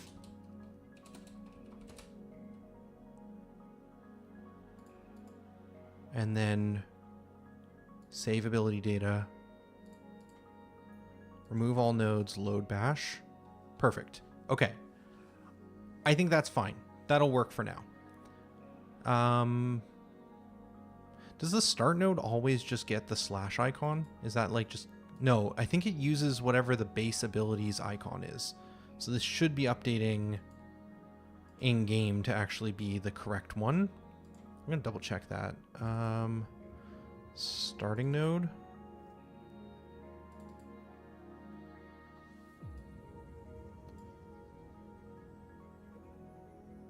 Yeah, okay.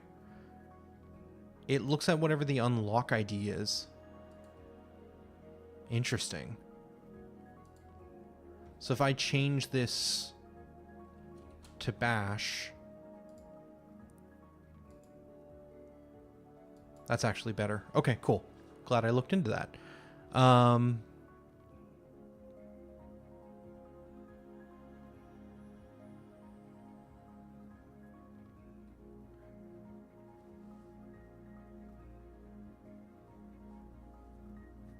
Okay.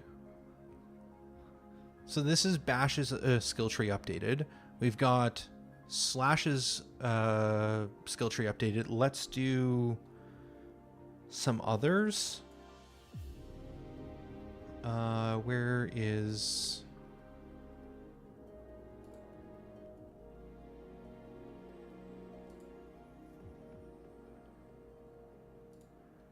my tool gone? Here.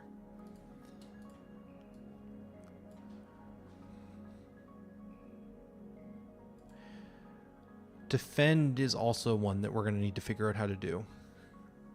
What's tricky about defend...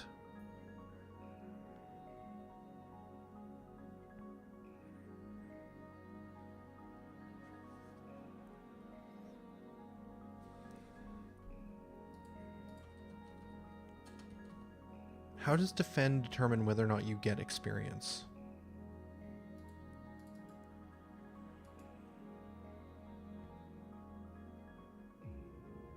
It does not get experience currently.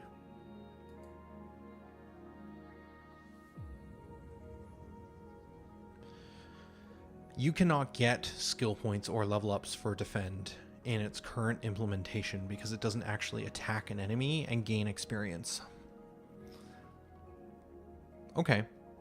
We need to write a little bit more code. I think the way this should work is that this should inflict the defend status effect, which it does. And I think that the defend status effect should be able to know when it's been used to tweak damage here. So if it ever tweaks damage, it should probably also increase your stats. Actually, would it be that simple? Grant experience?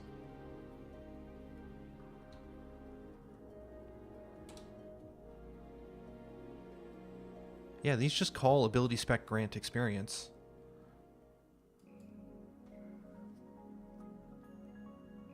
What's tricky about this is we probably want this to be a response.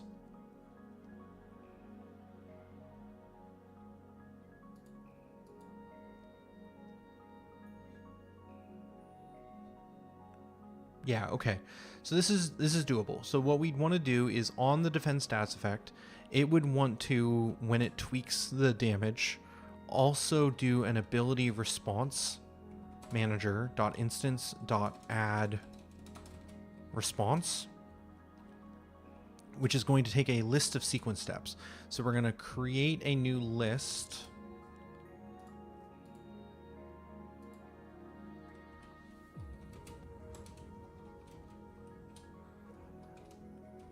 And it's going to be a response at end of turn, priority, I don't know, 99. What do we normally set these as?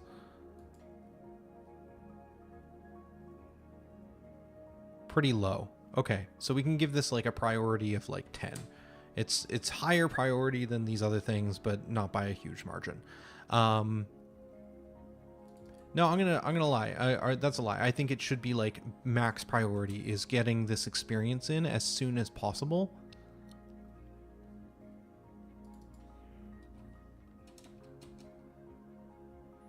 We might want another response type, which is after attack.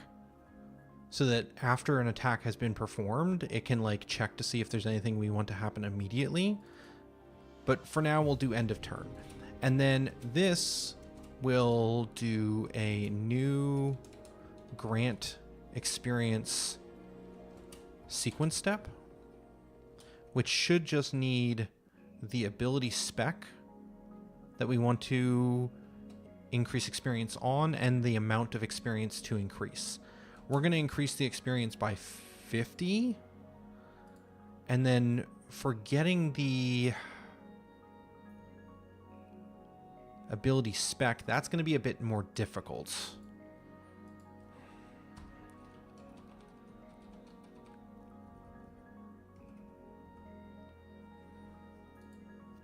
That's going to require the defend status effect to know how it was applied.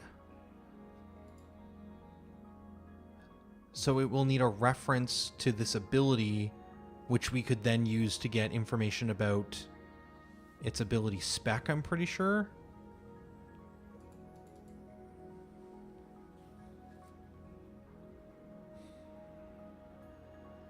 That's a tricky chain. That's going to be hard in our system to pass that data along. I'm going to hard code it for now as I think about the correct way to do that. In order to hard code it, we're going to do backend state manager.instance. How do we get the ability specs? Ability. Is it the dungeon state manager? Dungeon state manager.instance. Player. We may not be able to get this. Ability.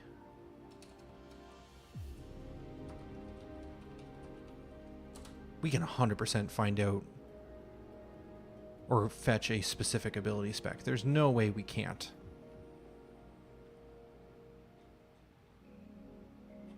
This is the wrong ability spec.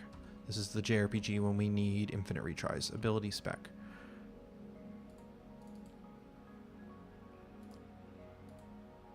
This is used in a lot of spots. Get persistent or get unit persistent data. That's the thing we're missing. Backend state manager. What we want to do is get unit persistent data, which has access to all the ability specs currently on the unit. Get ability spec, and we want to get an ability spec by design ID. This we should be able to find references and find other examples. Yes.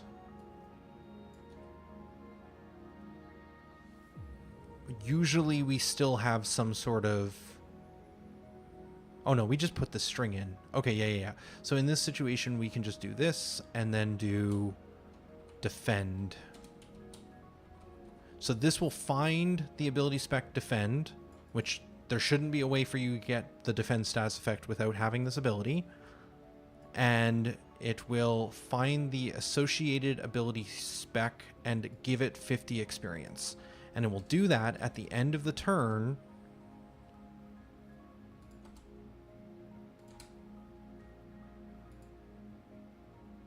After everyone has taken their actions. Okay. That allows you to level up defend by using it to defend against attacks.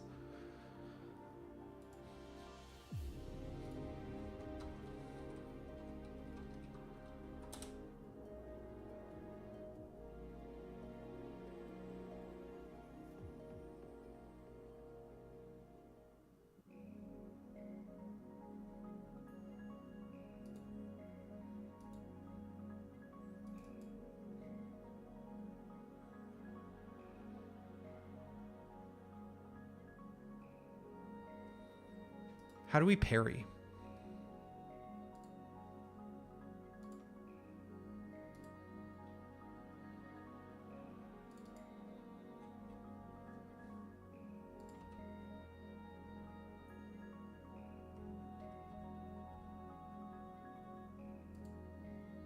This sets that the parry is true.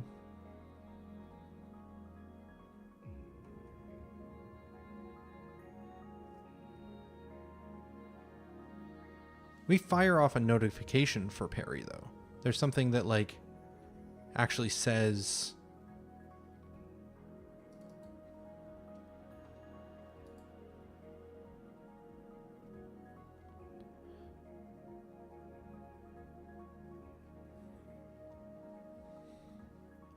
This is all, like, extra bonus stuff you get for parrying an enemy, but there's a specific spot where we definitely show a notification to say that the hit was a parry. And all of these are expecting parry to be false, so it's not getting into any of these checks. This looks to be the only one that's actually checking... Oh, it's in here. Custom hit notification.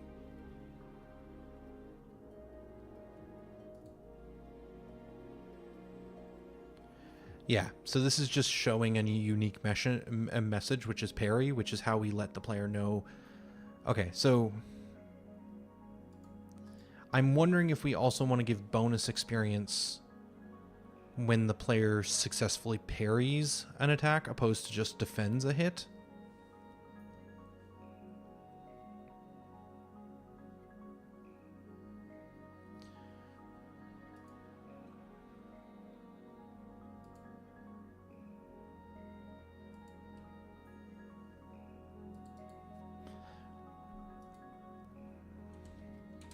Technically, this is just checking.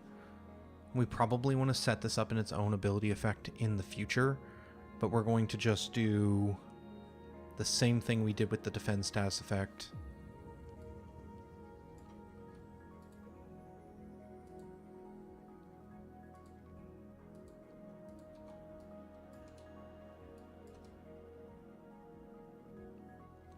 And we'll make this a experience gain of 50, and we'll make the defending like 20. So if you want to sit there and just defend to level defend up, you can, but you're going to get a lot more. Yeah, you're going to get a lot more for parrying. I mean, that should work. I don't know, like, seems fine. Oh, it's not fine. Parry gets... So, okay. Here's the fundamental flaw. Chat, has someone figured it out yet? None of this is checking to see if the player is the one using defend or parry. And there are some situations where we fire off parry abilities from NPCs or from specific cutscenes.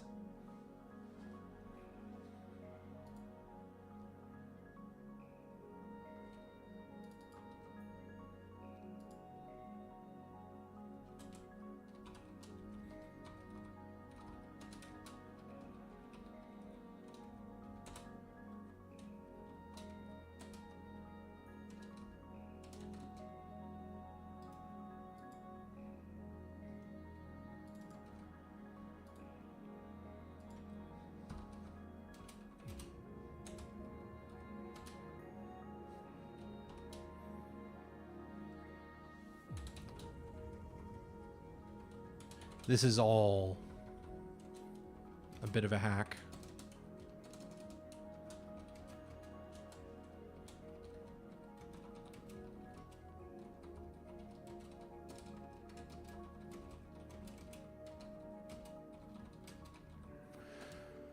It's like saying the same thing like 3 times, but fine, whatever.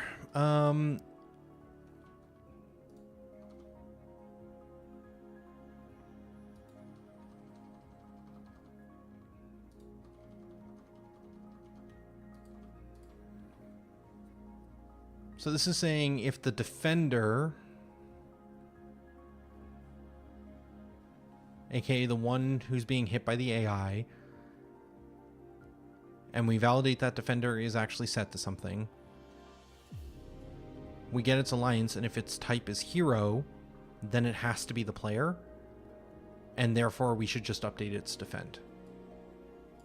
Long term, all of this should be handled inside the status effect, and the status effect should be getting notifications for when it's affecting stuff. Right now it's kind of just being like checked to see whether it exists, but it should be notified as well that, hey, you've done the thing. As a status effect, you have affected things.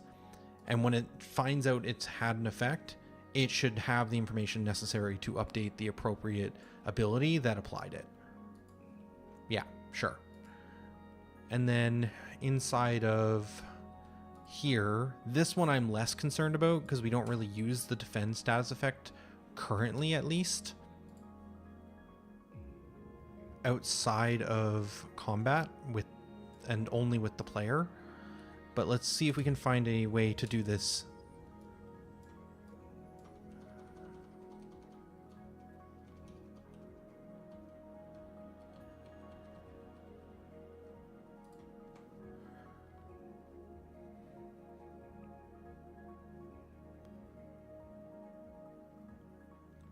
It should have information from...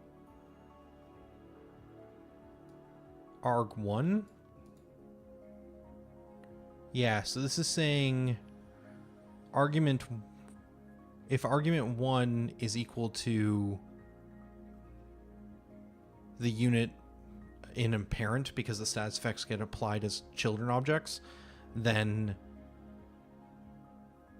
half the damage. So we should be able to also check ARG1 alliance and make sure it's equal to the hero. Yeah, again, this also needs the very heavy-handed disclaimer that this is a hack. And we need to find a better way so that the status effects can retain information about the ability that applied them. I don't think I ever got your hydrate unlockable characters.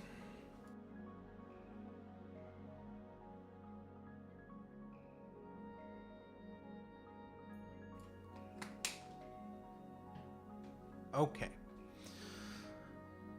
Let's test this. So we're going to come into this room here. And we're going to change this to have defend for the purposes of testing. Actually, we don't have to do this. We can just go into our combat grounds. Plus, we want to check some skill tree stuff anyways, so we'll come into here, because this also has access to the skill tree. I believe this should still have defend by default in this room. Well, it doesn't. Oh, we never saved this one after we made the modifications to the interactions. This was the one map we missed earlier when we reworked the design data. Okay, so quick save, and hopefully it launches up okay. Good. We're going to mute the game audio for now. We have defend. I'm going to check the skill trees real fast. This looks correct. And this looks correct. That's great. Shield is broken. Staff is broken. And Venom Slash is super duper broken. Okay. So then if we come over here though, hit one of these enemies, and then use defend. Shield level 2. Oh, that's bad. They're all finding friends. Parried, level 3. Level 4. Level 5. Some of these experience gains seem a bit crazy.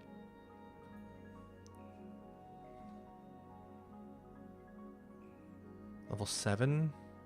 Yeah, we might want to bring down the amount of experience we're giving. It feels like that's accelerating far too quickly.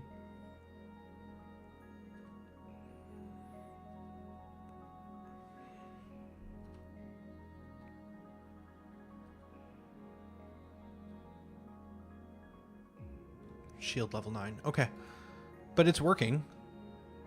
And it did look like parry was giving more than defense. It's hard to tell without looking at actual numbers, but I think that will work for the time being. So,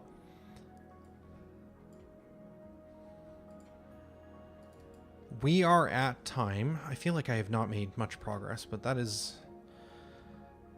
par for the course sometimes. We have made new skill trees. The biggest thing we spent this first stream working on was just fixing a bug with the items. And them resetting on new runs so that you could keep grinding items every time you went through a new run when I wanted them to be a one-time only. So that's fixed. And then we've changed slash and bash to use these new skill trees, which have some thought put into them. Maybe I'm spending a little bit too much time finessing over this when we should really just get playtest data and adjust based off of player feedback. But that I'm pretty happy with. The things I'd like to do now is we should set up... Okay, we're going to take a break for dinner. We'll be back in about 2 hours. When we come back, we will look at making skill trees for defend and for the tier 1 slash ability, the one that you unlock from the first skill grid, and the tier 2 hammer mace ability. So we're going to make those abilities and make their skill trees. And we're going to play through the first little bit after you have made it to the second checkpoint and see if we can kind of get a vibe for how the progression is going to feel in terms of unlocking those new abilities, unlocking those stats, and making sure that you're not getting too powerful too quickly and just, you know, destroying all of these enemies. We're going to try and figure out how we balance everything. We also need to figure out loot tables for these enemies is the other big thing. Okay, we're going to come back and keep working through this. We'll do progression past part 2 in about 2 hours. For now, though, this is going to be Tully signing out.